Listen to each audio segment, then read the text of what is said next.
Hello everyone, good evening. So finally weekend is here. तो क्या plans हैं आप लोगों के इस वीकेंड पर? क्या प्लानिंग है आप लोगों की? क्या प्लान किया है वीकेंड पर इस बार आप लोगों ने?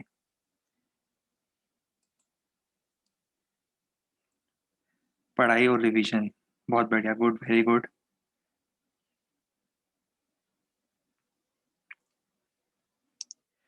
चलिए, और प्रोबेबली हम लोग वीकेंड स्टार्ट करने से पहले आज होपफुली एरर एनालिसिस कंप्लीट कर लेंगे, so that we can start mechanics वाला portion starting from kinematics from next week. तो वो एक बहुत सही हमारे लिए लीड होगी। हाँ, काइनेमेटिक्स हम लोग नेक्स्ट टर्न से प्रोबेबली स्टार्ट कर पाएंगे, मैकेनिक्स का फर्स्ट पोर्शन। चलिए, तो उसके लिए अभी आज हमें एरर्स कंप्लीट करना है। सो लास्ट टर्न पे हम लोग बात कर रहे थे एरर्स एंड देयर क्लासिफिकेशन की। आपको याद आ रहा है क्लासिफिकेशन ऑफ एरर्स? रिवाइज तो नहीं कर पाऊँ?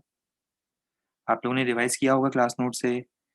Classification of errors, two type के errors on the basis of reason. अगर आपको रीजन के बेसिस पर क्लासीफाई करना है तो एक अलग टाइप का क्लासिफिकेशन होगा, on the basis of magnitude अलग टाइप का क्लासिफिकेशन होगा। On the basis of reason, systematic and random errors, while on the basis of magnitude, errors were first is absolute error, second was mean absolute error, third fractional error and fourth was percentage error। और इन सबको clear करने के लिए, clarify करने के लिए हम लोगों ने क्वेश्चन भी सॉल्व किया था, जिसके हेल्प से आपको ये पूरा प्रोसेस क्लियर हो गया होगा, राइट?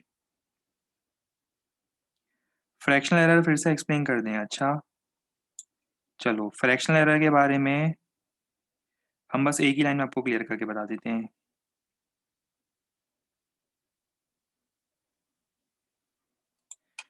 फ्रैक्शनल एरर के बारे में हम आपको एक बहुत बेसिक चीज़ बता देते हैं, सिंपल से सेंस आप इसको ऐसे याद रखो कि अगर हम आपको मान लो कोई क्वांटिटी मेजर करने देते हैं, सपोज मैंने आपको लेटस से किसी ऑब्जेक्ट का, मैंने आपको एक लिक्विड का वॉल्यूम मेजर करने के लिए दिया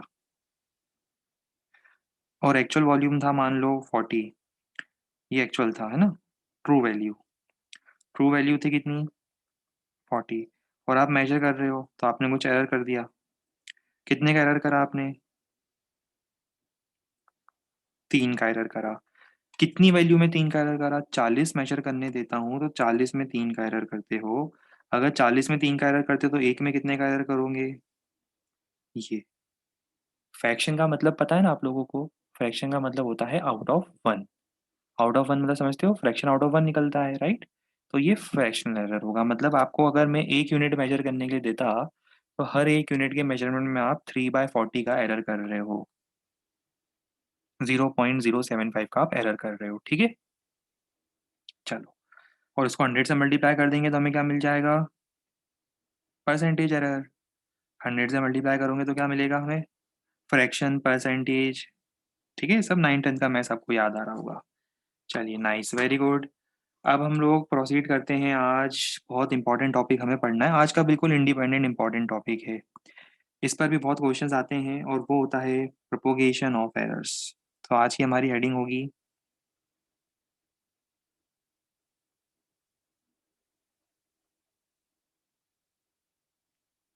propagation of errors. In short, errors spread कैसे होते हैं, मतलब हम लोग क्या पढ़ने वाले हैं, एरर्स कैसे स्प्रेड होते हैं। जैसे एग्जांपल बताता हूँ। एग्जांपल मान लो कि आपको स्कूल में प्रैक्टिकल फाइल कंप्लीट करने के लिए कहा गया। खुद से प्रैक्टिकल फाइल कंप्लीट करते हो क्या कभी? नहीं करते हो। पहले वेट करते हो कि आपके फ्रेंड्स प्रैक्टिकल फाइल कंप्लीट कर लें और फिर उनसे बोरो करके फिर कंप्लीट कर लेते हो। ऐसा ही करते हो, मुझे आप लोगों की सारी हैबिट्स पता है। तो पहले वेट करते हो कि आपका जो फ्रेंड है पहले वो कंप्लीट करेगा, ठीक है? तो लेट अस अज्यूम कि आपका फ्रेंड है और उसने प्रैक्टिकल फाइल बनाई, मेंटेन करी है, उसकी प्रैक्टिकल फाइल है। उसने इसके लिए क्या करा? उसके लिए इसके लिए एक रेफरेंस यूज़ करी, जिस रेफरेंस से उसे ये सब प्रैक्टिकल फाइल कंप्लीट करनी थी, ये वो रेफरेंस है। इस रेफरेंस से वो प्रैक्टिकल फाइल कंप्लीट करना चाहता था, ठीक है? रेफरेंस में तो सब कुछ सही दिया हुआ था, सारी चीज़ें सही दी थी, सब कंसेप्ट सही दिए थे, पर जब वो रेफरेंस से नोट करता है तो आपने देखा है वो एज इट इज सारी चीज़ सही नोट नहीं करता है, बीच में कुछ कुछ एरर कर देता है। बीच में लिखने में कई बार उससे कुछ एरर हो जाता है। लैब मैनुअल ली उसने, लैब मैनुअल से लिखना शुरू करा फाइल कंप्लीट कर रहा था और फाइल में उसने कुछ एरर कर दिए, कुछ कुछ चीज़ मिस कर दी, कुछ एरर कर दिए, कुछ स्पेलिंग मिस्टेक कर दी, ठीक है? और अब आप क्या करते हो, आप उससे फाइल लेते हो ये वाली जिसमें पहले से एरर है, और उसके बाद अब आपकी फाइल कंप्लीट करते हो। तो बताओ क्या हो रहा है? पहले से इसमें एरर थे, उस एरर में आप अपने एरर और जोड़ दोगे। आप भी तो कुछ एरर करोगे। उसकी प्रैक्टिकल फाइल ले रहे हो जिसमें पहले से एरर थे, और उस प्रैक्टिकल फाइल में फिर से कुछ और एरर आएंगे, क्योंकि आप भी तो कुछ एरर करोगे। तो किस तरह से आप देख रहे हो कि एरर्स प्रोपोगेट होना स्टार्ट हो गए। या इसका एक बहुत क्लासिक एग्जांपल आपको समझाता हूँ, जब भी हम अभी वो बताएंगे प्रोपोगेशन ऑफ एरर्स कहाँ कहाँ पर हमें पढ़ना है, तो आपको क्लियर होगा। ठीक है? तो एक बेसिक मीनिंग आपको समझ में आ गया होगा अभी हम क्या पढ़ना चाह रहे हैं, किस तरह से एरर्स जो है वो आगे प्रोपोगेट होंगे फाइनल क्वांटिटी में। फिर आपकी फाइल किसी और के पास जाएगी, वो कुछ और एरर करेगा, उसकी फाइल किसी और के पास जाएगी, वो कुछ और एरर करेगा। इस तरह से एरर्स जो हैं वो रियल लाइफ में प्रोपोगेट होते रहते हैं। ठीक है? चलो, अब हम प्रोपोगेशन ऑफ एरर में सबसे पहला पढ़ेंगे, propagation of error in case of addition या सम या difference of two physical quantities. मैं समझाऊंगा मीनिंग, फिर आराम से हम नोट करेंगे। तो इसमें पहली हेडिंग हम क्या पढ़ रहे हैं, पहला हम पढ़ेंगे propagation of errors in case of sum और डिफरेंस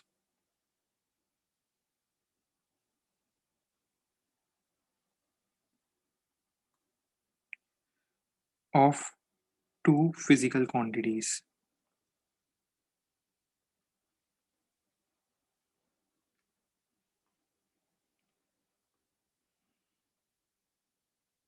ठीक है? ये हम सबसे पहला केस देखना चाहते हैं। अब ये सम और डिफरेंस का मीनिंग, सम या डिफरेंस का मीनिंग मैं आपको एक एग्जांपल से समझाता हूँ। पहले एग्जांपल लेंगे, उससे समझेंगे, और फिर मैं आपको इसका मैथमेटिकल रीजन, वो मैथमेटिकल पार्ट बताऊंगा। सपोज मेरे पास दो कंटेनर्स थे। Suppose we have two containers. Container draw कर देते हैं।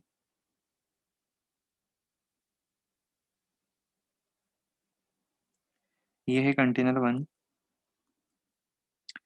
और एक कंटेनर और है हमारे पास, ये है कंटेनर टू।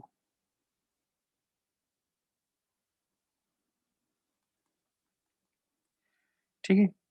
दोनों के अंदर कुछ लिक्विड था, दोनों के अंदर हम लिक्विड फिल कर देते हैं।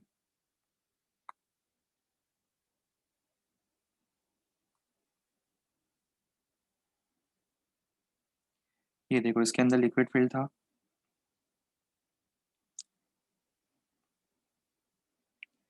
और सेकंड वाले में भी कुछ लिक्विड फिल था।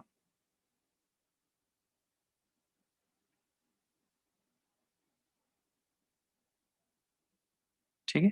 दोनों के अंदर कुछ लिक्विड फिल था। इसका कलर सही नहीं लग रहा है, चेंज करते हैं, रुको।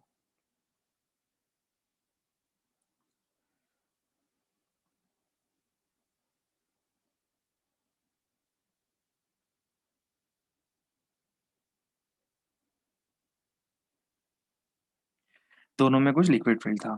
अब मान लो पहले वाले का आपने वॉल्यूम मेजर करा, पहले वाले का वॉल्यूम मेजर करा, तो उसको लिखा आपने V1। अब जब आप V1 लिखोगे तो आपने मेजर करा 25, जिसमें याद है आपको प्लस माइनस थ्री का मतलब क्या है? प्लस माइनस थ्री का मतलब पता है क्या है? ये आपको लग रहा है इसकी वैल्यू 25 है, बट इसमें तीन का एरर है।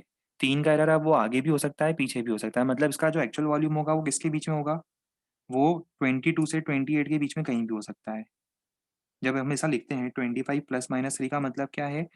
आपको, जैसे आप एग्जाम में बताते हो कि जैसे आप घर आते हो एग्जाम देकर, है ना, एग्जाम देकर घर आते हो, फिर आप क्या करते हो, पहले कैलकुलेट करते हो कि आप पास होंगे कि नहीं होंगे, राइट? ऐसा करते हो ना, कि इस बार एग्जाम खराब गया, पास होने वाले या नहीं होने वाले। तो आप क्या करते हो, टोटल लगाते हो कि कौन सा क्वेश्चन सही गया, कौन सा गलत गया, किस में मार्क मिल सकते हैं, किस में नहीं मिल सकते। तो फिर आप घर वालों को बोलते हो कि ये 100 मार्क का पेपर था और हमारे आ रहे हैं 75 मार्क्स, प्लस माइनस 10, मतलब 75 हम एक्सपेक्ट कर रहे हैं, अब उसमें 10 कम भी हो सकते हैं। अगर टीचर ने खराब पेपर चेक करा तो 10 कम भी हो सकते हैं, और अगर टीचर ने अच्छा पेपर चेक करा तो 10 ज़्यादा भी हो सकते हैं। इसका मतलब 65 से 85 के बीच में तो कंफर्म है। बिल्कुल गारंटी देते हो घर वालों को कि 65 से कम तो नहीं आएंगे, पर 85 से ज़्यादा भी नहीं आएंगे। फिर आईफोन की डिमांड करते हो, रिजल्ट आने से पहले आईफोन की डिमांड करते हो, देखो हम पास हो गए, अब हमें आईफोन दिलवा दो। ठीक है, हमने हमारा काम कर दिया, अब आप आपका काम करो। ठीक है, तो आप समझ रहे हो मैं क्या कहना चाह रहा हूँ कि प्लस माइनस थ्री लिखने का मतलब क्या है।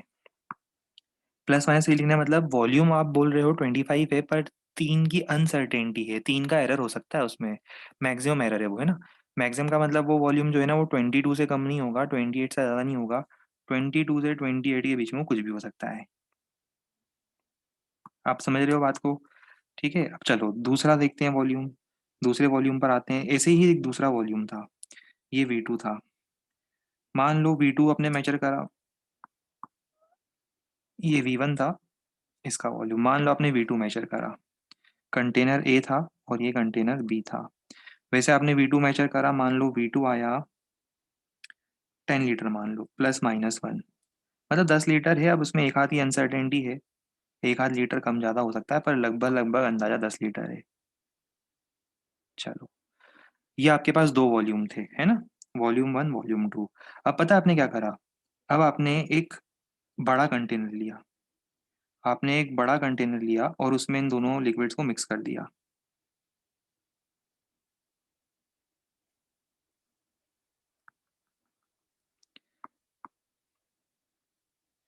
ये आपका फाइनल लिक्विड हो गया बड़े कंटेनर में। अब अगर मैं आपसे पूछता हूँ कि बताओ इस फाइनल वॉल्यूम की वैल्यू क्या होगी, तो आप क्या रिप्लाई करोगे। देखो आपने फाइनल वॉल्यूम निकाला कैसे, सवाल ये उठता है पहला, तो आपने ये फाइनल वॉल्यूम निकाला कैसे। ये फाइनल वॉल्यूम निकालने के लिए आपको क्या करना पड़ेगा बताओ। फाइनल वॉल्यूम निकालने के लिए आपने कहा कि final volume is sum of this two volumes. पर अब प्रॉब्लम क्या आ रही है, प्रॉब्लम ये आ रही है कि V1 में भी कुछ एरर है, V2 में भी कुछ एरर है। तो जब फाइनल वॉल्यूम इस फॉर्मूले से मेजर करोगे, जब इस फॉर्मूले से फाइनल वॉल्यूम मेजर करोगे, तो क्या उसमें कुछ एरर आएगा या नहीं आएगा। बिल्कुल आएगा, क्योंकि आपने क्या करा, V के लिए फॉर्मूला क्या यूज करा है, V1 + V2, पर जब आप V1 मेजर कर रहे हो उसमें भी कुछ एरर है, V2 में भी कुछ एरर है, तो फाइनल वॉल्यूम में भी तो कुछ एरर आएगा। तो ये है propagation of error in case of addition. मैं अभी एडिशन की बात कर रहा हूँ। तो ठीक है, चलो अब मेरी हेल्प करना थोड़ा सा। मुझे बताओ जब मैंने ये लिखा तो V1 की रेंज क्या होगी। मैंने अभी आपको बताया V1 की रेंज क्या होगी, 22 से 28। सबको समझ में आना चाहिए ना। V1 की रेंज है 22 to 28। अब ये 22 से कम तो नहीं होगा, पर 28 से ज़्यादा भी नहीं होगा, है ना। 22 से 28 लीटर। वैसे ही मुझे बताओ V2 की रेंज क्या है, तो थोड़ा साइड कर देते हैं। ये V1 हो गया। वैसे ही मुझे बताओ V2 की रेंज क्या होगी, 9 to 11, 9 से 11, 9 to 11 लीटर। चलो अब मुझे बताओ अगर मैं दोनों को ऐड करूंगा तो मुझे वॉल्यूम मिनिमम कितना मिलेगा। मिनिमम कब मिलेगा, मिनिमम जब मिलेगा जब ये भी कम से कम हो और ये भी कम से कम हो। भाई अगर मान लो कि आपने दो पेपर दिए, फिजिक्स के और केमिस्ट्री के, और दोनों के आपने मार्क्स कैलकुलेट करे, है ना, आपको लग रहा है एक में 22 से 28 आएंगे और केमिस्ट्री में 9 से 11 के बीच में आएंगे, और आप ये बताओ कि दोनों सब्जेक्ट का टोटल जो है वो मिनिमम कितना हो सकता है। अब आपसे कोई पूछता है कि मिनिमम स्कोर कितना होगा आपका, दोनों टेस्ट मिलाकर मिनिमम स्कोर कितना होगा, तो आप बोलोगे 22 + 9। दोनों भी खराब गए, अगर दोनों ही खराब गए तो वो मिनिमम होगा, जिसके चांसेस ज़्यादा हैं। 22 + 9 कितना, 31। और मैक्सिमम क्या होगा बताओ। मैक्सिमम जब होगा जब साइमल्टेनियसली दोनों मैक्सिमम होंगे। 39। तो ये जो 31 to 39 है, क्या मैं इसको ऐसा लिख सकता हूँ, 31 से लेके जो 39 है, क्या मैं इस वैल्यू को ऐसा लिख सकता हूँ कि इट इज 35 - 4 टू 35 + 4। कुछ बात समझ में आ रही है, 35 - 4 से 35 + 4। तो क्या इसको ऐसा लिख दूँ, 35 ± 4।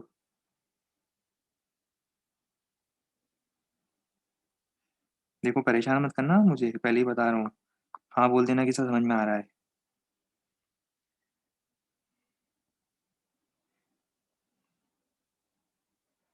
हाँ गुड।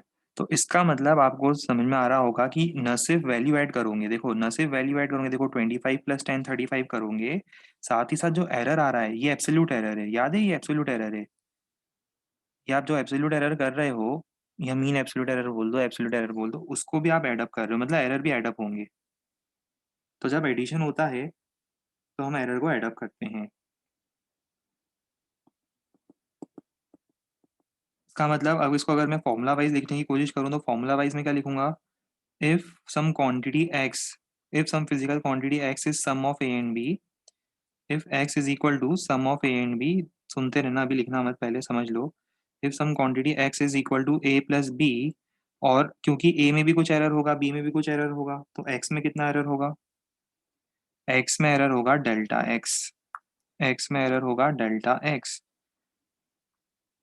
वो क्या होगा? Delta a plus delta b. ठीक है, error in a plus error in b. और उसके बाद एरर निकालने के बाद फाइनल वैल्यू ऑफ एक्स क्या लिखोगे आप? फाइनल वैल्यू ऑफ एक्स होगी x plus minus delta x. ठीक है, ये हो गया केस ऑफ एडिशन। एडिशन में क्या हो रहा है? Errors are added. अब वैसे ही बात करते हैं सब्ट्रैक्शन की। सब्ट्रैक्शन की बात करने से पहले एक काम करो ना, चलो इसी में अपने पास तो टेक्नोलॉजी है ना, अब चिंता किस बात की। मैं पहले सब्ट्रैक्शन भी समझा ही देता हूँ, देखो। टेक्नोलॉजी के रहते हुए किसी चीज़ का डर नहीं है, अब देखो।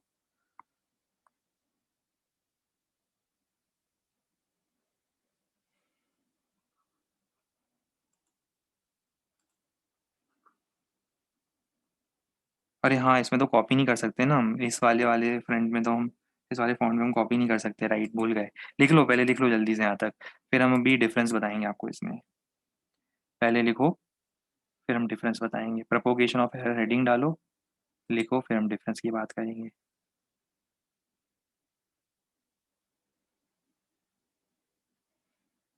अच्छा, आपने लेट ज्वाइन किया? अभी बस स्टार्ट ही किया हमने, हम आपका ही वेट कर रहे थे। चिंता मत करो, हम अभी आपका ही वेट कर रहे थे, किसी से भी पूछ लो, अभी तक हमने कुछ नहीं पढ़ाया। अभी तक हम लोग ऐसी जनरल बातें कर रहे थे सब लोगों से, सब लोगों के हालचाल पूछ रहे थे। चिंता बिल्कुल मतलब कुछ मिस नहीं हुआ है। हम वेट कर ही रहे थे एक्चुअली आपके आने का।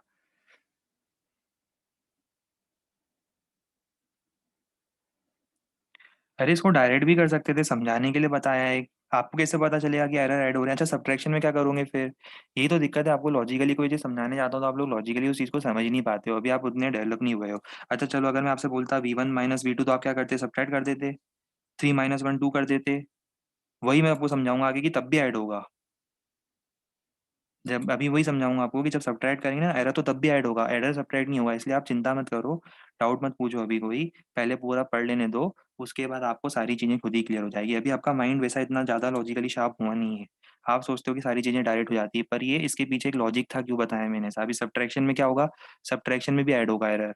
सब्ट्रैक्शन में एरर सब्ट्रैक्ट नहीं होगा, सब्ट्रैक्शन में भी एरर ऐड होगा। वो क्यों होगा मैं बताऊंगा आपको, इसलिए आप जैसा लिख रहा हूँ वैसा लिख दो। बिल्कुल चिंता मत करो आप। हाँ हाँ, फर्स्ट टॉपिक हम वही तो बोल रहे हैं, यहीं से स्टार्ट किया है हमने, हम आपके पास आने का वेट कर ही रहे थे। और जैसे ही आपने एंट्री मारी इस ग्रुप में, तब से हमने स्टार्ट करा, बस यहीं से स्टार्ट करा है, चिंता मत करो। यहाँ तक लिख लो, फिर हम आगे देखेंगे।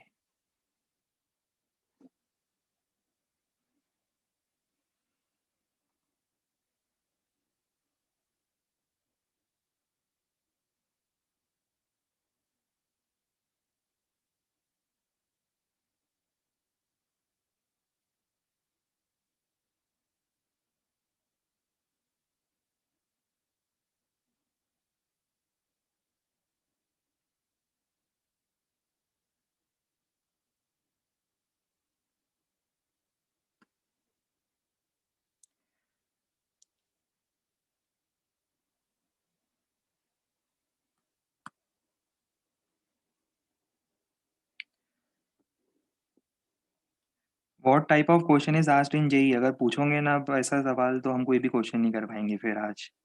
और नहीं पूछोगे, शांत बैठोगे, तो हम क्वेश्चन कराएंगे फिर। अगर आप परेशान करोगे हमें जबरदस्ती ये पूछ के कि what type of questions are asked, तो हम बताएंगे ही नहीं, क्योंकि हम आगे बताएंगे ना सारी चीज़ें। थोड़ा हम एक्सपेक्ट करें लेवल ऑफ मैच्योरिटी सब लोगों से कि ऑलरेडी अब टॉपिक स्टार्ट हुआ है, तो आगे हम क्वेश्चन भी करेंगे, राइट। अभी से कैसे क्वेश्चन बता देंगे बिना थ्योरी पढ़े? इसलिए प्लीज़ सब लोग आराम से, बिना अभी मैसेज किए, थोड़ी देर के लिए शांत बैठो। जब तक सब थ्योरी नहीं हो जाती, क्वेश्चन नहीं हो जाते, 5-10 क्वेश्चन नहीं हो जाते ना, उसके बाद टॉपिक का एंड में आपको सारी चीज़ें अपने आप क्लियर हो जाएगी। अभी कीबोर्ड से फिंगर्स हटा दो। अभी सिर्फ कॉपी पेन पे जो सर बता रहे हैं उसको नोट करो। नोट करने के बाद क्वेश्चंस करेंगे हम थोड़ी देर बाद, एडिशन सब्ट्रैक्शन मल्टीप्लिकेशन डिवीजन के बाद। उसके बाद 5-10 क्वेश्चन हो जाएंगे, उसके बाद आपको पूरा टॉपिक अपने आप क्लियर हो जाएगा। ठीक है, फिर हम आपके जो डाउट्स हैं वो डिस्कस करेंगे।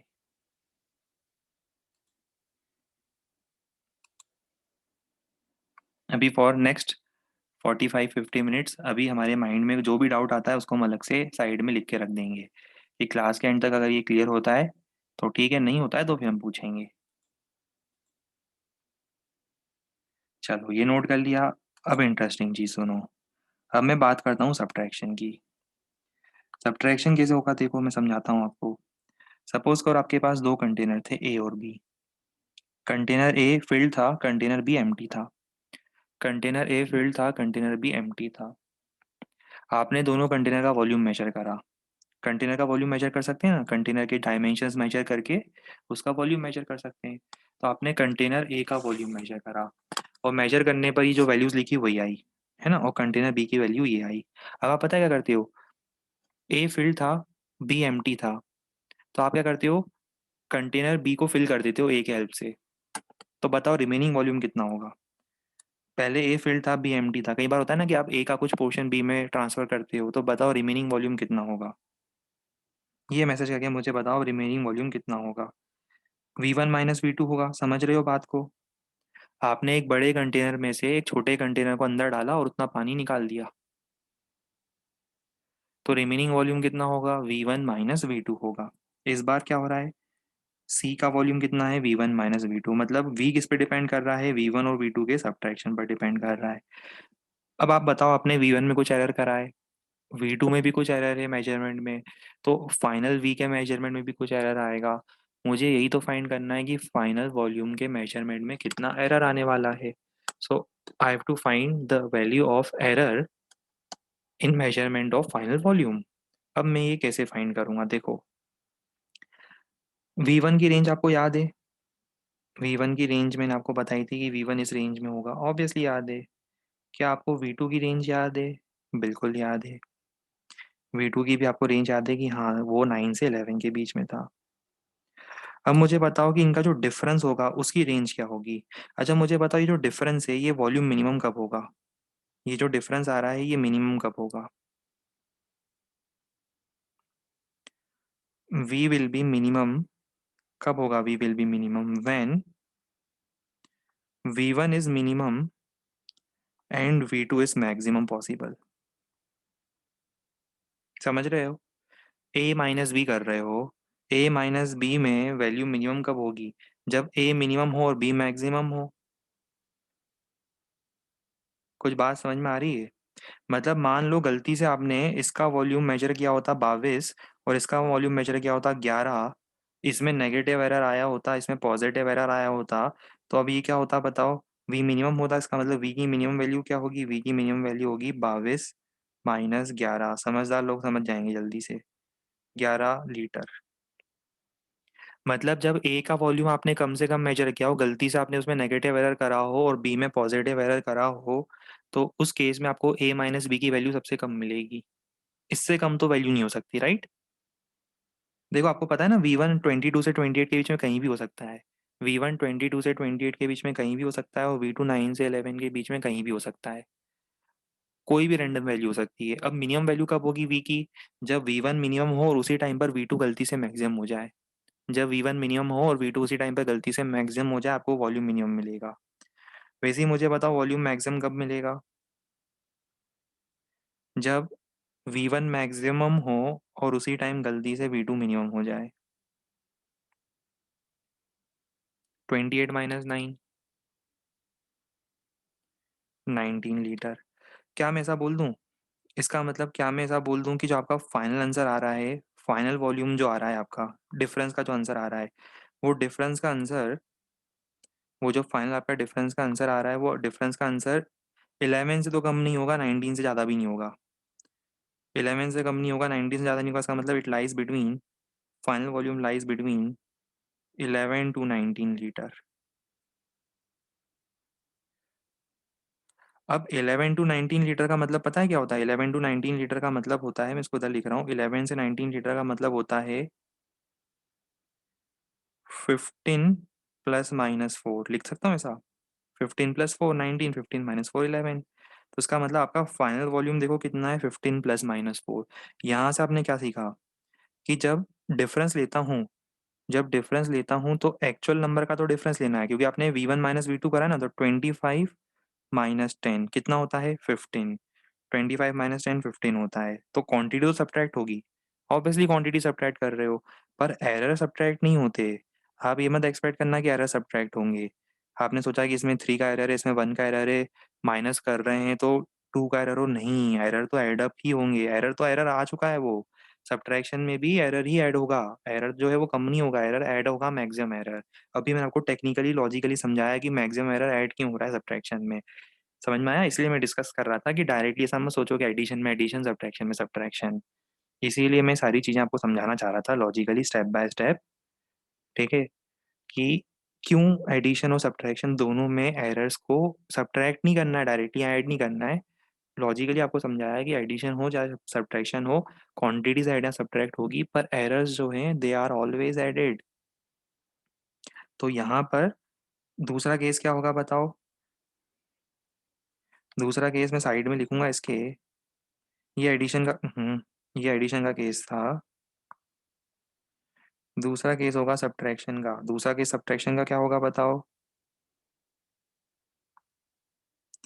दूसरा केस सब्ट्रैक्शन का ये होगा कि अगर x कितना है, a - b, तो भी क्या होगा? एरर इन x क्या होगा बताओ? एरर इन x आपको सब्ट्रैक्ट नहीं करना है, एरर को ऐड ही करना है। So both in case of addition as well as subtraction, मैं पहले कंक्लूडिंग स्टेटमेंट लिख दूं। In case of both addition as well as subtraction, मैं लिख देता हूँ स्टेटमेंट, है ना?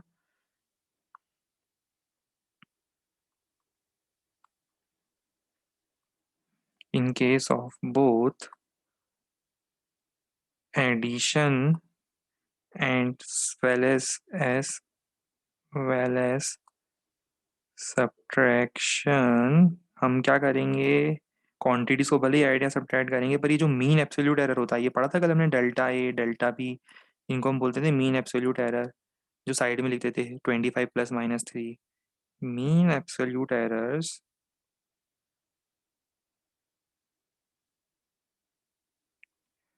Are always added. अब ये दो के लिए प्रूफ करा है, दो से ज़्यादा, तीन, चार, पाँच, जितने भी क्वांटिटीज सबके लिए एप्लीकेबल है। ध्यान रहे, एप्लीकेबल फॉर ऑल, ठीक है? It is applicable for all, mean which means कि in case of even, in case of more than 2 और 3, अभी क्वेश्चन में करवाऊंगा वो सब मैं आपको, है ना? क्वेश्चन में 3 4 क्वांटिटीज दूंगा, तो आपको तब भी वही चीज़ लगानी है।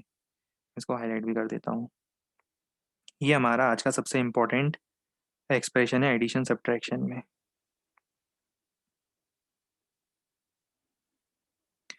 इसे नोट कर लिया जाए।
चलो, जैसे अब हमने एडिशन सब्ट्रैक्शन पढ़ा,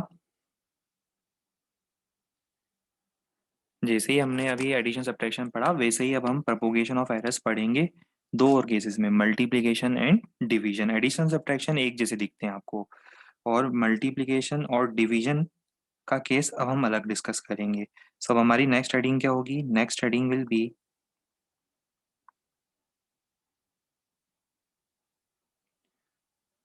propagation of errors in case of what? In case of multiplication and division.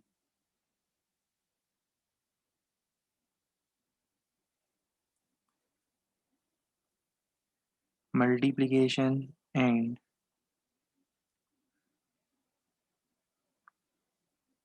Division. अब देखो, ये एक्चुअली रियल लाइफ में ये यूज कहाँ होगा? Propagation of errors in multiplication and division. एक बहुत बेसिक एग्जांपल बताता हूँ आपको। जैसे एग्जांपल मल्टीप्लिकेशन की बात करते हैं, वो भी बहुत सिंपल एग्जांपल से आपको बताता हूँ। सपोज आपको एक रेक्टेंगुलर एरिया दिया हुआ है। सपोज आपको एक रेक्टेंगल, आपके घर के सामने एक रेक्टेंगुलर वॉल है, ये रेक्टेंगुलर वॉल है ना, और आपको इसका एरिया मेजर करना है। तो एरिया डायरेक्टली तो मेजर होता नहीं है, आप स्केल लोगे, स्केल से या जो टेप होता है मेजरिंग टेप, उससे लेंथ मेजर करोगे, और फिर उसी स्केल से या टेप से विड्थ मेजर करोगे, और फिर आप बोलोगे area is product of length and width. पर होगा क्या है, जब आप स्केल से लेंथ मेजर करोगे तो ऑब्वियसली उसमें कुछ एरर आया होगा, इसमें कुछ एरर तो आएगा, इसमें भी कुछ एरर आएगा। अब जब दोनों को मल्टीप्लाई करोगे तो जो एरर होगा वो प्रोपोगेट होके आपको एरिया में भी मिलेगा, एरिया भी एग्जैक्ट नहीं आएगा। लेंथ में एरर आया, विड्थ में भी एरर आया, जब मल्टीप्लाई करा तो वो एरर प्रोपोगेट होके वो एरिया में चला गया। बात समझ में आई? तो ये है propagation of error in case of multiplication. वैसे ही आपको मैं समझाता हूँ डिवीजन में कब होगा ऐसा। ये आपको मैंने समझाया मल्टीप्लिकेशन में एरर कैसे आया, ठीक है। वैसे ही केस आपको मैं डिवीजन का बताता हूँ। मैं लिख देता हूँ, ये एरर का आपको सिखाया मैंने। ऐसे बहुत सारे एग्जाम्पल हो सकते हैं ना, ये अकेला एग्जाम्पल नहीं है, तो एक एग्जाम्पल बताया कि किस तरह से हम फिजिक्स में यूज करेंगे आगे इनको। तो ये है इन केस ऑफ मल्टीप्लिकेशन। ये आपको मैंने एक छोटा सा एग्जाम्पल बताया, कौन सा? मल्टीप्लिकेशन वाला। अब एक एग्जाम्पल मैं आपको बताता हूँ पहले डिवीजन वाला, फिर हम फॉर्मूले देखेंगे कि इसमें करना क्या है एरर का। सपोज मैंने आपको एक क्यूब दिया,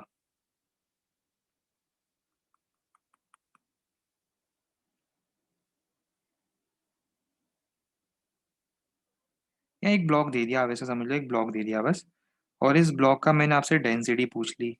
अब क्या डेंसिटी डायरेक्ट मेजर कर सकते हो क्या? नहीं। उसके लिए आप क्या करोगे? उसको मेजर करने के लिए पहले आप मास मेजर करोगे। मास मेजर करने के बाद उसको वेइंग स्केल पर ले आके रखोगे।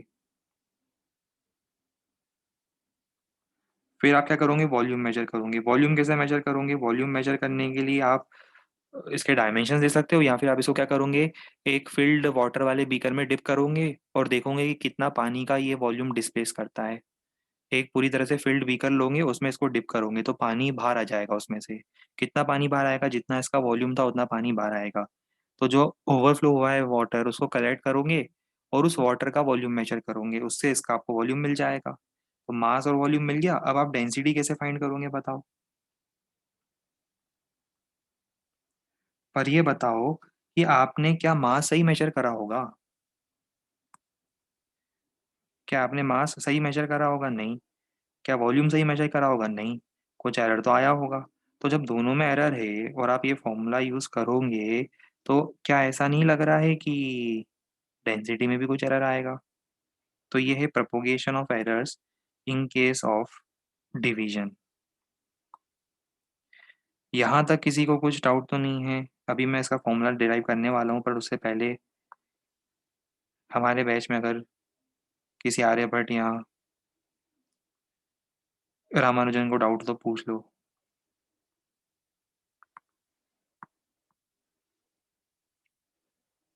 एक बार और समझा दें, अच्छे से समझ में नहीं आया? हो देखो, आप ऐसा समझ लो कि हमने क्या करा है, हमने, इसको भूल जाओ एग्जाम्पल को, ये इंजीनियरिंग एग्जाम्पल हो गया, इसको भूल जाओ। ऐसा समझो आप कि आपके पास एक क्वांटिटी है प्रेशर, वो है फोर्स अपॉन एरिया।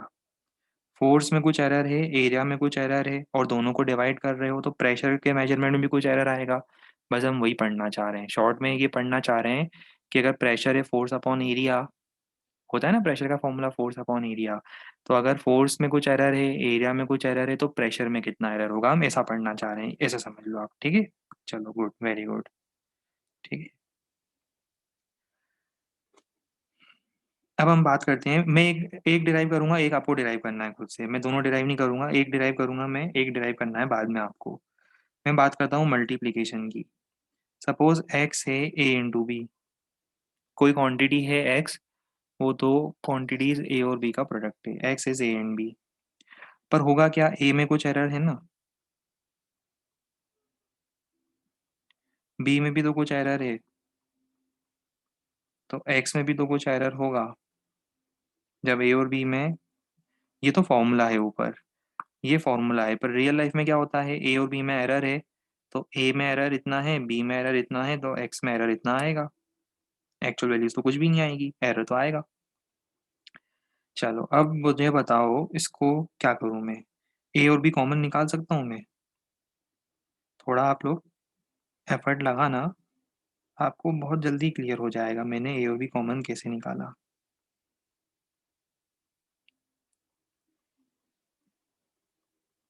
आराम से देखो, कोई जल्दी नहीं है, हमने स्पीड स्लो कर दी है। ठीक है, हमने स्पीड स्लो कर दी थोड़ी सी, आराम से देखो, समझ लो आराम से बस इसको। इसको समझने में एफर्ट लगाओ कि ए और बी कॉमन कैसे निकाले। ठीक है, चलो गुड। अब इसके बाद मुझे बताओ, यहाँ राइट साइड से लेफ्ट साइड से एक्स भी कॉमन निकाल लूँ मैं?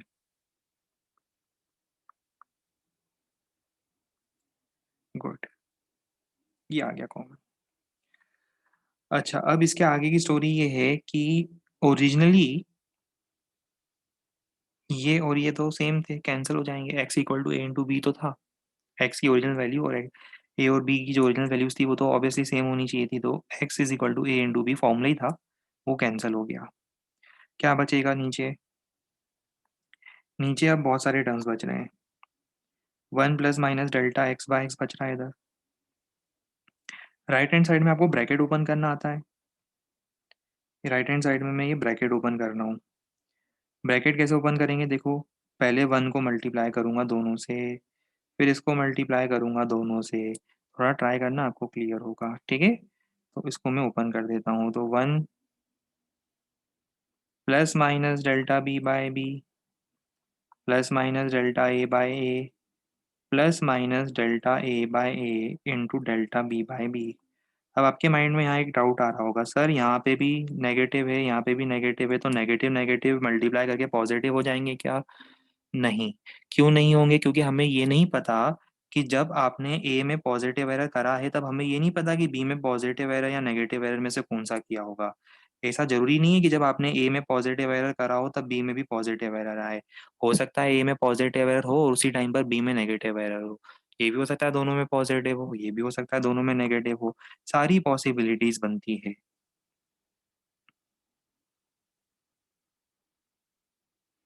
एक्स कॉमन निकालेंगे तो डेल्टा के पास वन आएगा। हाँ, तो वन लिखा है ना हमने, ये लिखा ना वन हमने, यही तो लिखा है हमने। गलत लिखा है क्या कुछ? उसके पास कहाँ लिखूँ मैं वन? और अच्छा, इसको और कुछ लिखूँ मैं उसके पास? क्या लिखूँ उसके पास में?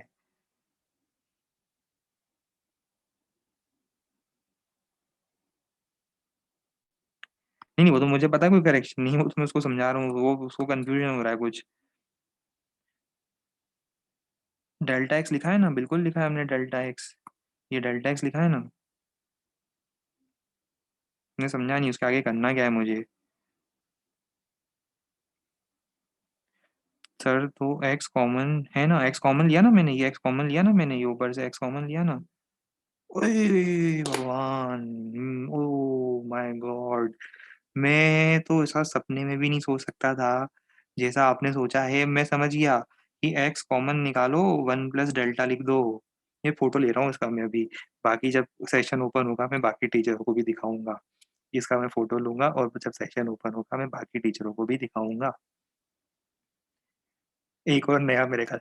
रोज मेरेकल की कमी नहीं होती है हमारी बैच में। अरे पगलू, ये दोनों डेल्टा एक्स एक ही है। डेल्टा और ए अलग नहीं है। डेल्टा ए याद करो, इसीलिए हमने डिफरेंशिएशन में बताया था ना, delta A change in A, error in A. ये एक सिंगल टर्म है, डेल्टा ए एक सिंगल टर्म है। डेल्टा डेल्टा अलग, ए अलग नहीं है। डेल्टा ए एक ही टर्म है।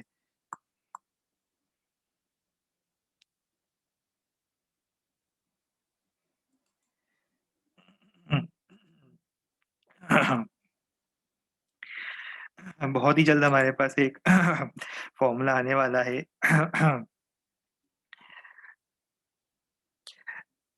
इतने, मेरा ये सौभाग्य है कि इतने महान महान साइंटिस्टों के बीच में, है ना, मुझे ये मौका दिया गया है। इतने महान महान साइंटिस्टों के बीच में एरर बढ़ाने का ये मौका दिया गया है। रोज मुझे कुछ नया सीखने मिल जाता है। तो आप समझ रहे हो कि यहाँ पर मैंने डेल्टा एक्स बाय एक्स कैसे लिखा। शाबाश। आप भी चिंता मत करो, बिल्कुल अभी एक फॉर्मूला आने वाला है और मैं क्वेश्चन कराऊंगा ना तो आपको डाउट रहेगा ही नहीं किसी चीज में। सारे डाउट गायब हो जाएंगे मन में से। ठीक है, सारी चिंताएं जो है वो मैं गायब कर दूंगा जब मैं क्वेश्चन कराऊंगा।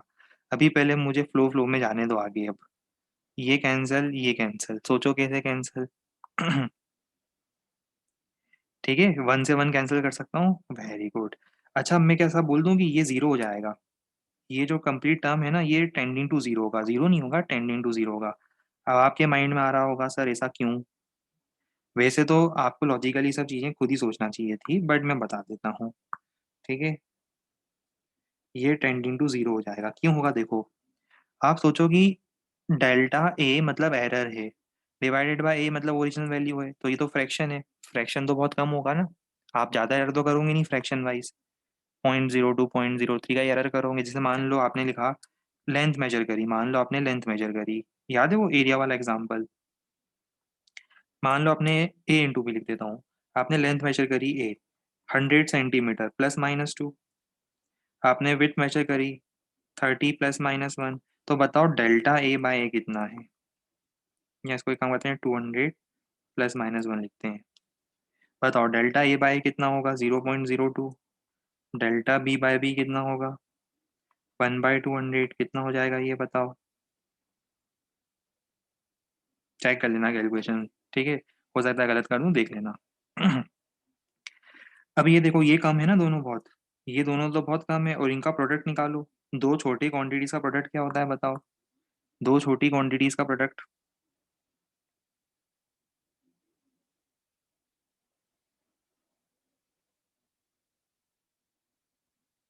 और भी स्मॉल होता है ना, 0.005, 0.05, जो भी होगा देख लेना यार।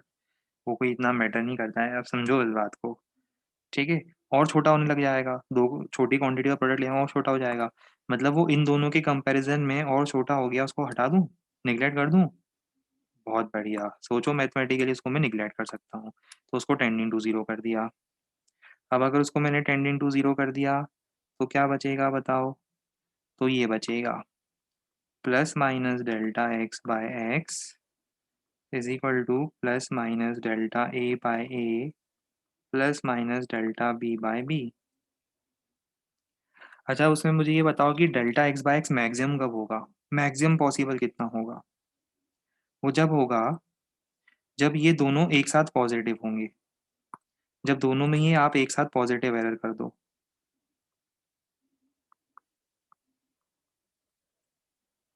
है ना। जब दोनों में ही एक साथ आप पॉजिटिव एरर करो। और मिनिमम कब होगा, जब दोनों में ही आप एक साथ नेगेटिव एरर करो। मतलब दोनों की अगर ये नेगेटिव वैल्यूज आ गई एक साथ तो वो मिनिमम होगा। तो क्या मैं ऐसा लिखूं कि डेल्टा एक्स बाय एक्स की रेंज होगी इतनी। डेल्टा एक्स बाय एक्स की रेंज होगी इतनी, प्लस माइनस इसके बीच पर वैल्यू क्या होगी। वैल्यू ये होगी delta x by x is delta A by A plus delta B by B. Plus minus के कंफ्यूजन में मत पड़ना कि सर ये प्लस माइनस गायब कहाँ हो गए। प्लस माइनस का मतलब है कि delta x by x maximum कब होगा, जब दोनों के दोनों एरर राइट हैंड साइड पे दोनों क्वांटिटीज एक साथ पॉजिटिव होगी, और मिनिमम कब होगा जब दोनों क्वांटिटीज एक साथ नेगेटिव होगी, पर उसकी जो वैल्यू है वो कितनी होगी, ये रेंज होगी, मैक्सिमम वैल्यू इतनी होगी, delta A by A plus delta B by B, ये उसकी मैक्सिमम पॉसिबल वैल्यू होगी। अब मुझे ये बताओ कि ये कौन सा एरर है, ये जो एरर लिख रहा हूँ, ये कौन सा एरर लिखा है मैंने? बिल्कुल सही, फ्रैक्शनल एरर लिखा है।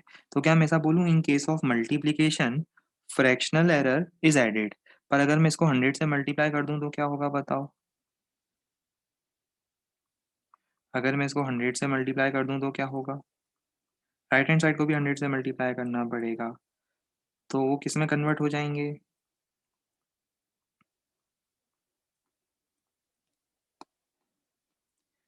तो वो कन्वर्ट हो जाएंगे परसेंटेज एरर में। That is percentage error in x, percentage error in x is equal to percentage error in A plus percentage error in B।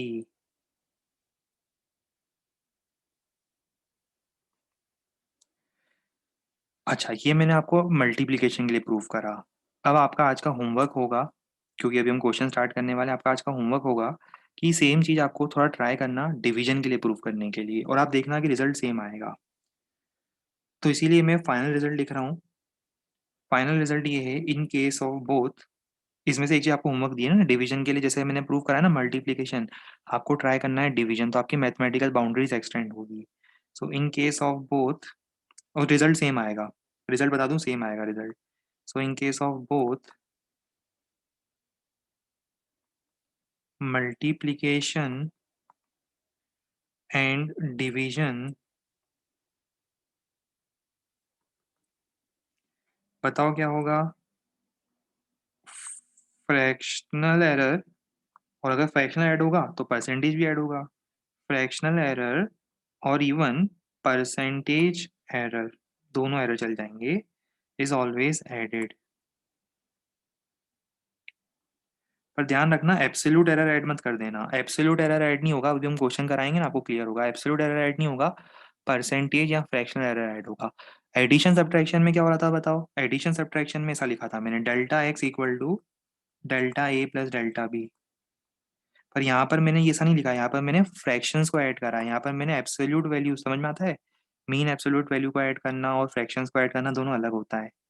यहाँ पर मुझे फ्रैक्शंस को ऐड करना है, एब्सोल्यूट वैल्यूज को ऐड नहीं करना है, फ्रैक्शन निकालना है, और फ्रैक्शन एरर को ऐड करना है या परसेंटेज एरर को ऐड करना है। सभी लोग, सभी बच्चे मेरे साथ हाँ बोलेंगे कि हाँ सर, हमें ये क्लियर हुआ सर, हमने ये एब्जॉर्ब कर लिया।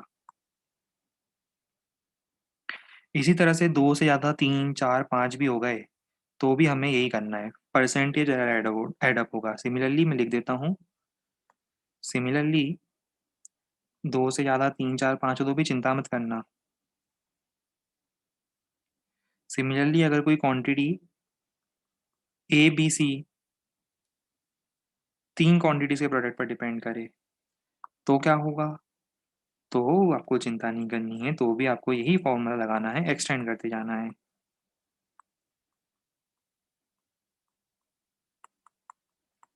सबके परसेंटेज एरर या फ्रैक्शनल एरर ऐड अप कर दो, आपको फाइनल एरर मिल जाएगा।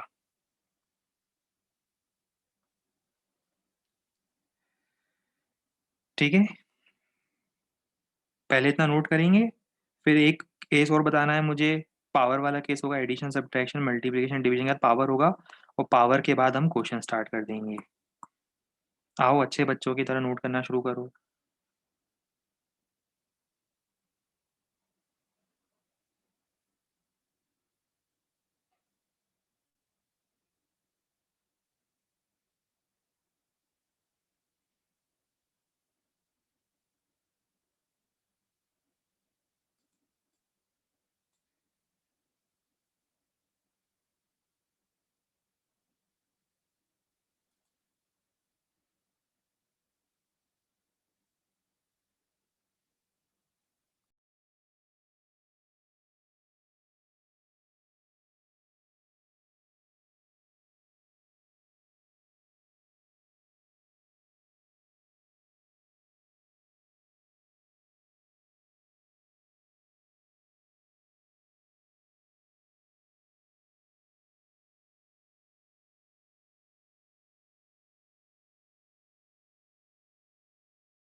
एडिशन सब्ट्रैक्शन हो गया, मल्टीप्लिकेशन डिवीजन हो गया। अब एक केस और आता है इंटरेस्टिंग, होता है पावर वाला case.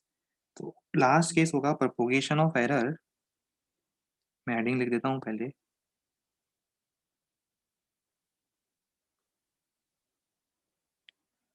Propagation of error in case of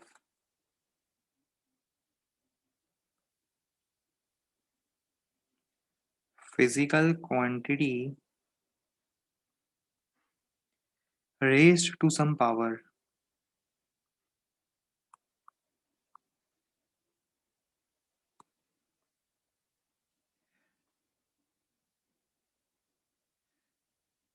अभी रेस्ड टू सम पावर का मतलब क्या है? जैसे मान लो रेस्ड टू सम पावर का मतलब होता है कि सपोज एक क्यूब दिया मैंने आपको, एक क्यूब है। अब इस क्यूब के लिए आपको वॉल्यूम मेजर करना है, तो आप क्या करोगे? सिर्फ एक ही साइड मेजर करोगे और उसके बाद आप बोलोगे volume is equal to a cube, side length का क्यूब। तो देखो, जब आपने ए में एरर करा है और उसकी पावर चढ़ा रहे हो, उसकी पावर भी तो चढ़ा रहे हो ए में एरर करा है, उसमें पावर चढ़ा रहे हो, तो वॉल्यूम में तो एरर आएगा ही आएगा, क्योंकि आपने ए में एरर करा है और पावर भी चढ़ा रहे हो, तो वॉल्यूम में भी तो कुछ ना कुछ एरर आएगा, राइट? तो हमें यही सीखना है कि अब पावर जब चढ़ती है तब क्या होता है। तो एक जनरल फॉर्मूला लिख रहा हूँ मैं, ये एग्जाम्पल है इसका, ये एग्जाम्पल बताया है सिर्फ। अब मैं आपको जनरल फॉर्मूला बता रहा हूँ। सपोज एक्स है ए की पावर एन, एक्स कितना है? ए की पावर एन। तो इसका मतलब क्या होगा? ए इंटू ए कितनी बार? N times. सबको पता है ना, ए की पावर एन का मतलब होता है ए इंटू ए इंटू ए। ऐसा कितनी बार? N times. तो इसमें मैं क्या मल्टीप्लिकेशन वाला फॉर्मूला लगा सकता हूँ? याद है मल्टीप्लिकेशन वाला फॉर्मूला भी अपने देखा था, 3 4 5 क्वांटिटीज के लिए लगा सकते हो। तो क्या ऐसा लिख दूँ? Delta x by x is equal to delta A by A plus delta B by B plus delta C by C plus delta D by D plus delta E by E, इतनी बार। अब अगर ऐसा लिखा है तो आपको समझ में आना चाहिए, ये हो जाएगा n times of delta A by a. 5 + 5 + 5 ऐसा 25 बार करो तो क्या होगा? 25 × 5। सिंपल बात है ना। तो वैसे ही n times of delta A by A. तो इसको याद रखने का तरीका क्या है बताओ? याद रखने का तरीका ये है, when x is equal to a to the power of n, तो क्या होगा बताओ? Fractional error in x, fractional error in x is equal to what? Is equal to n times, power आएगी मल्टीप्लीकेशन में, fractional error in a।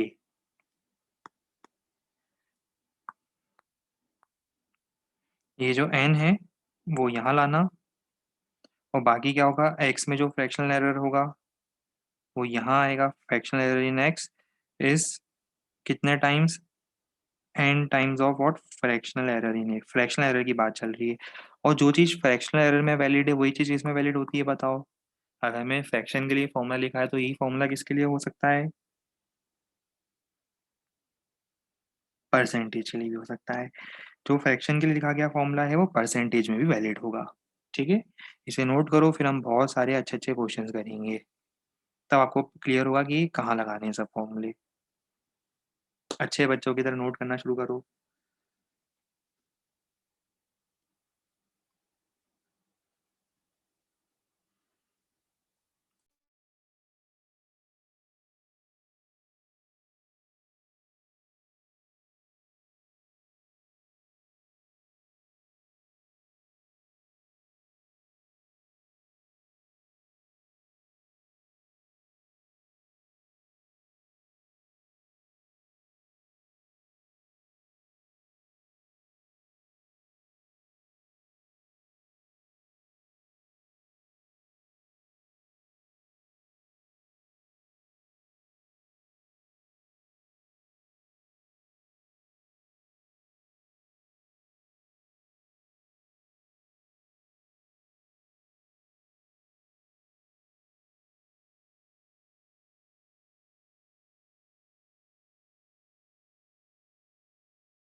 Done.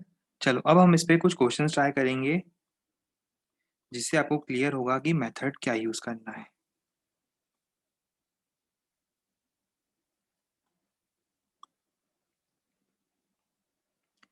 Question number 1,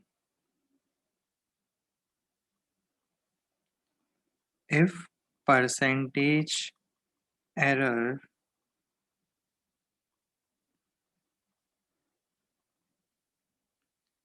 in the measurement of suppose mass and velocity are 3% and 2%,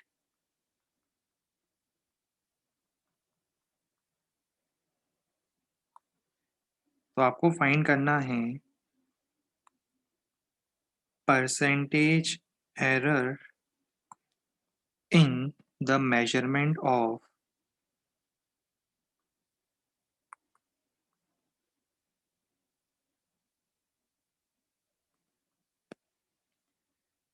A part linear momentum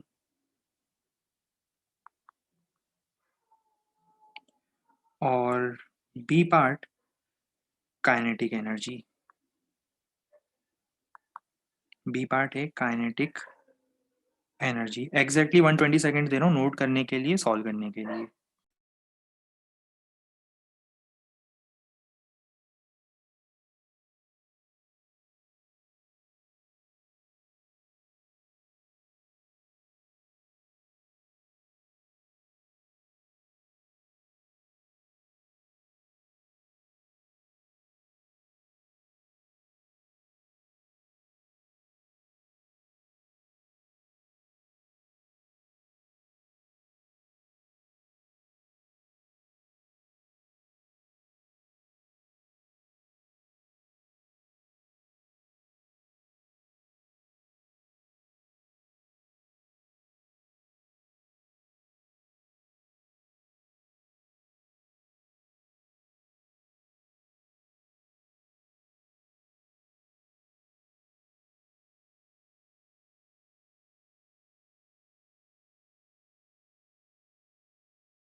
चलो answer सब लोगों का आ गया है। First part का भी सही आया है, सेकेंड पार्ट का भी ऑलमोस्ट सही आया है, कुछ लोगों ने एरर भी करा है। चलो डिस्कस करके देखते हैं। पहले हम मोमेंटम का फॉर्मूला लिखते हैं। फर्स्ट पार्ट में हम मोमेंटम का फॉर्मूला लिखते हैं। मोमेंटम का फॉर्मूला क्या होगा? मोमेंटम होगा मास इनटू वेलोसिटी। ये मोमेंटम का फॉर्मूला हो गया, मास इनटू वेलोसिटी। अब ये तो मल्टीप्लिकेशन हो गया, तो क्या लिखूंगा? परसेंटेज एरर इन मोमेंटम, करो मेरी हेल्प करो, इस परसेंटेज एरर इन मास, और क्या करना है? एड अप करना है, plus percentage error in velocity.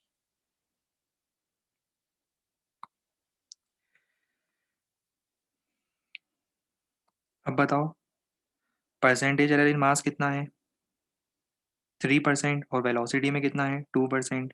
तो 3 + 2 ये हो जाएगा टोटल मिला के 5% एरर। ये मैंने आपको बताया क्वेश्चन का ए पार्ट। आओ अब अपन बी पार्ट करें सॉल्व। बी पार्ट में क्या पूछा है? काइनेटिक एनर्जी, है ना? बी पार्ट में है काइनेटिक एनर्जी। तो काइनेटिक एनर्जी के लिए हम क्या यूज करेंगे बताओ?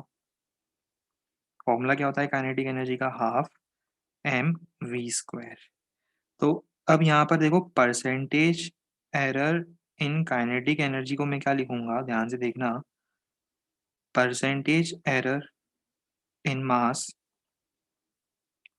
Plus 2 times percentage error in v. अब आपके माइंड में कुछ डाउट आ सकते हैं, वो भी एकदम से क्लियर हो जाएंगे। देखो पहला डाउट, ये हाफ का क्या हुआ? इसमें कोई एरर तो आएगा नहीं, ये तो प्योर नंबर है, इसमें कोई एरर आएगा नहीं, उसमें तो आप एरर कर नहीं सकते हो, तो नंबर है। एरर जो है वो मास में है और वी स्क्वायर में है। अब याद है वो पावर का क्या करते हैं? पावर को लाते हैं मल्टीप्लीकेशन में, तो पावर आ गई मल्टीप्लीकेशन में। अब आपको ये ज़्यादा क्लियर हो गया होगा कि ये ऐसा क्यों लिखा है मैंने।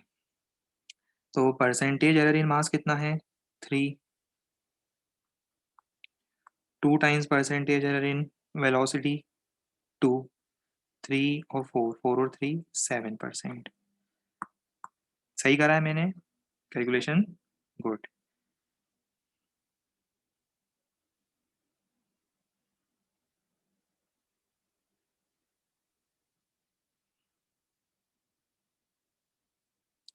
चलो इसी पर एक क्वेश्चन और ट्राई करें, आपको अगर क्लियर हो। अच्छा, नोट करना था, हाँ ठीक है।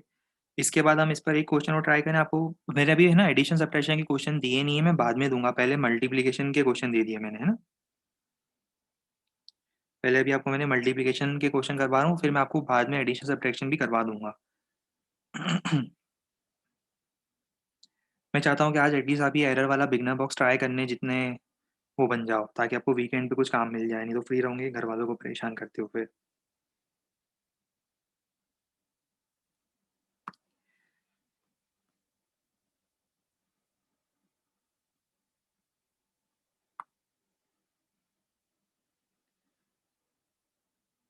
हमें पता है आप फ्री रहते हो, तो फिर वो घर में छोटे भाई बहन अगर पढ़ रहे होते हैं, ब्रदर सिस्टर अगर कोई छोटा पढ़ रहा होता है सिंसियरली, तो खुद तो पढ़ते नहीं हो, उसको भी उल्टा पढ़ने नहीं देते, उसको भी परेशान करते हो, है ना।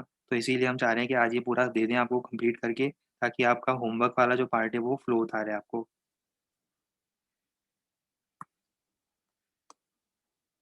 चलो अब एक क्वेश्चन और करके बताओ मुझे।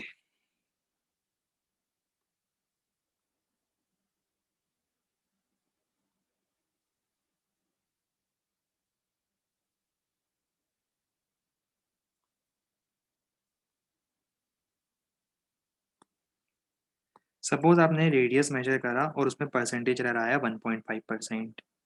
तो आपको फाइंड करना है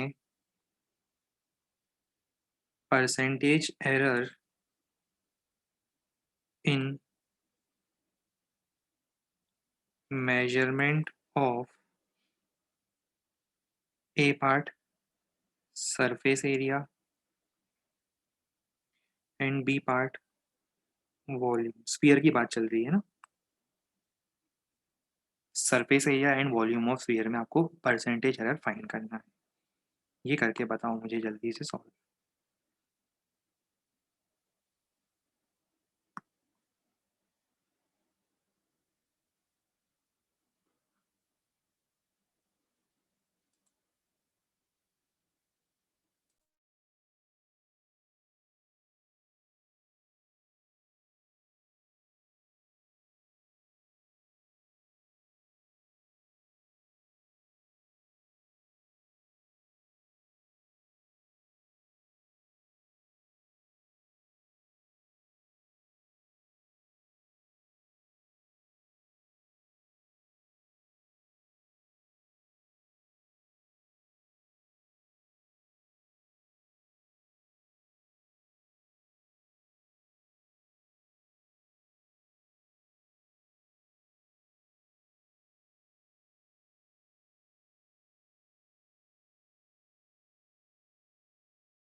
ऑल राइट, ऑलमोस्ट सबका आंसर सही आ गया था। चलो सॉल्व करके देखते हैं। फर्स्ट पार्ट, पहले तो सरफेस एरिया का फॉर्मूला लिखो। सरफेस एरिया का फॉर्मूला होगा 4 पाई r²। अब देखो 4 पाई में तो कोई एरर नहीं होगा, तो नंबर है, उसमें कोई एरर नहीं करोगे, तो आप तो डायरेक्ट लिखोगे percentage error in area is 2 times percentage error in are. याद है पावर में क्या करते हैं हम, पावर में क्या करते हैं, मल्टीप्लिकेशन में ले आते हैं पावर को। 2 टाइम्स ऑफ 1.5 कितना हो जाएगा, 3%। गुड। वैसे ही अगर मैं बात करूं वॉल्यूम के लिए, तो क्या लिखूंगा मैं, 4/3 पाई r क्यूब। तो percentage error in volume is 3 times percentage error in are. तो कितना हो जाएगा 3 इंटू 1.5,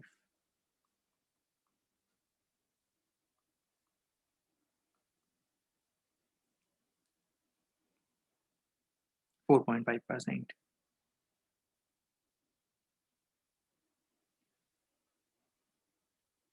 हो गया ये क्लियर? ठीक।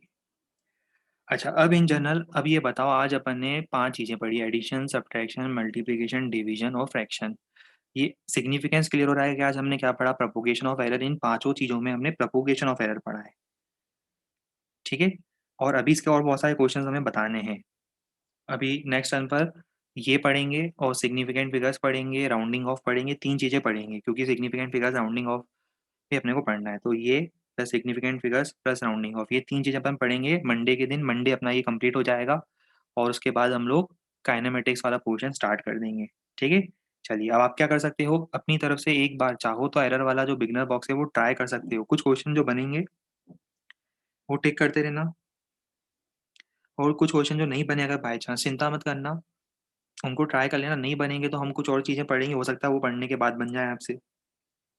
तो पहली बार में जो बनते जा रहे हैं उनको करते जाना, टिक करते जाना, जो नहीं बने उसके थोड़ा वेट करना। और वेक्टर्स वगैरह के सॉल्यूशन जो है वो मैं आप लोगों के ग्रुप में पोस्ट कर दूंगा, तो वो भी आप ट्राई कर सकते हो ओवर द वीकेंड, ठीक है? चलो, इसी के साथ अभी सबको हम लोग टाटा बाय बाय कर रहे हैं, और उसके बाद वापस मिलेंगे मंडे के दिन। आपकी बैच में तो शायद हमारी मंडे के दिन क्लास है ना? हाँ, आपकी बैच वाली जो है वो मंडे के दिन क्लास है, ठीक है? तो हम लोग मिलेंगे मंडे के दिन। चलो, तो इसके बाद कंटिन्यू करेंगे एरर के साथ, और वो कंप्लीट हो जाएगा मंडे। फिर ट्यूसडे से हम लोग काइनेमेटिक्स पढ़ेंगे। Goodbye and take care.